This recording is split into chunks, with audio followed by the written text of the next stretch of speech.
नमस्कार दोस्तों, स्वागत है आपका मेरे business woman Ujjwala Maurya YouTube channel पर। तो दोस्तों, जैसे कि आपने थंबनेल में देखा कि मैंने इस वीडियो में कहा है कि आपको जेरोक्स का बिजनेस जो है क्यों नहीं करना चाहिए। सारे मोटिवेशनल जितने भी आप वीडियो देखते हैं यूट्यूब पे, इंस्टाग्राम पे, सारे लोग बोलते हैं, मैंने खुद भी एक दो वीडियो में बोला है कि जेरोक्स के बिजनेस में इतना इतना मार्जिन होता है, ऐसे किया जाता है, ये करिए आप ज्यादा पैसा कमाओगे। लेकिन हर चीज के जो है दो साइड्स होते हैं, जैसे फायदा है तो नुकसान भी है, ऐसे दो साइड हर चीज के लिए होते हैं दोस्तों। तो अगर आप छोटे मिनिमाइज अगर धंधा चालू कर रहे हैं, आपके आजू बाजू में छोटा सा धंधा चालू कर रहे हैं, तो सबसे पहले छोटी मशीन लेके आप शुरुआत करिए, क्योंकि मेंटेनेंस इतना ज्यादा रहता है दोस्तों किसी भी मशीन का। जैसे कि मैंने खुद मशीन लिया था, जैसे मैंने पिछली वीडियो में बोला कि मैंने 38,000 खर्चा करके एचपी कंपनी का डुप्लेक्स प्रिंटिंग वाला मशीन लिया, लेकिन उसकी लाइफ बस 1 साल ही ठीक रही दोस्तों।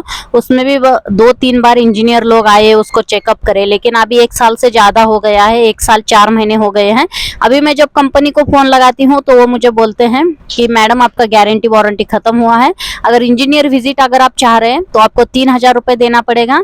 जो कि मैंने कैट्रिज मात्र 1 महीने पहले लिया था, अभी वो बोल रहे कि कैट्रिज खराब हो गया, आप दूसरा कैट्रिज खरीद लो, और वो भी जेन्युइन एचपी का खरीद लो। जो कि एचपी का कैट्रिज जो है दोस्तों 8,500 रुपए का है, जो कि मेरे बजट से जो पूरी तरह से बाहर जा रहा है। तो मैंने उनको ये भी बोला कि अगर आप मुझे वो कैट्रिज लेने को बोल रहे तो उतना पैसा में मैं एक नया प्रिंटर ले सकती हूँ ब्रदर कंपनी का डुप्लेक्स का। तो ये किस बात का आप किस तरह से मुझे सहयोग कर रहे हैं। बोलते हैं नहीं नहीं मैडम, ऐसा ही होता है, एक प्रिंटर एक कैट्रिज एक ही टाइम आप यूज कर सकते हैं। तो मैं पूरी तरह से डिसअपॉइंट हो गई हूँ एचपी के लोगों की तरफ से। उससे ही मैंने एक छोटा प्रिंटर लिया था, एचपी स्मार्ट टैंक 520, वो एकदम बढ़िया चल रहा है। मात्र मैंने 10,000 रुपए में लिया था, लेकिन वो 10,000 की इन्वेस्टमेंट में मैंने कम से कम 40-50 हजार रुपए उसमें कमा लिए हैं। तो जितने भी मेरे भाई बहन है जो करना चाह रहे हैं का बिजनेस, तो मैं उनको रिक्वेस्ट करती हूँ कि आप छोटे स्तर पर चालू करिए, क्योंकि जब मैंने शुरुआत करी थी मात्र 50,000 की इन्वेस्टमेंट लेकर चल रही थी, और उसी में मेरी एक गलती हो गई। ऐसा आज मुझे एनालिसिस हो रहा है कि मुझे बड़ी मशीन को एकदम से हाथ नहीं लगाना चाहिए था, क्योंकि बड़ी मशीन स्टार्टिंग में तो बहुत सारी इनकम देती है। मैं ये नहीं कह रही हूँ कि मैंने 38,000 की मशीन ली और मैं पूरी लॉस में चली गई, उसके 38,000 उसने मुझे दे दिए हैं। लेकिन अभी जब प्रॉफिट का टाइम आया है तो मशीन से मैं पूरी तरह से निराश हूँ, क्योंकि मशीन मुझे 1 रुपए का भी इनकम नहीं करके दे रही है, बस जगह पकड़ के बैठी हुई है। और ये इतनी बड़ी मशीन है दोस्तों, अकेले से मार्केट तक जाती भी नहीं है।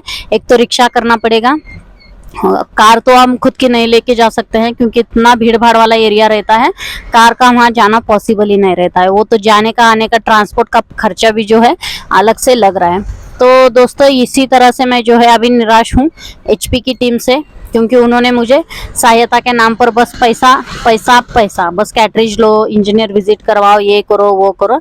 तो मैं अभी सोच रही हूँ कि मैं ब्रदर कंपनी का ही ले लूँ। तो दोस्तों, क्यों नहीं करना चाहिए, एक उसका पॉइंट हो गया कि आप बड़ी मशीन ले रहे तो आप उसके मेंटेनेंस के खर्चे भी अपने दिमाग में रखिए। दूसरा पॉइंट जो है दोस्तों, अगर आप बिजनेस वो करना चाह रहे हैं तो डायरेक्ट बड़ी मशीन से मत करिए, छोटे मशीन से करिए, जो कि आपको अनुभव जैसे जैसे आएगा तो वैसे वैसे बढ़ाइए। अभी मैं 2 मशीन आपको बता रही हूँ, जैसे कि एचपी कंपनी की जो है कलर का ले लेंगे 10,000 में आ जाएगी। उसी के साथ ब्रदर कंपनी की डुप्लेक्स वाली ले लेंगे लेजर जेट की, तो वो आपको 12,000 या 11,000 में आ जाएगी।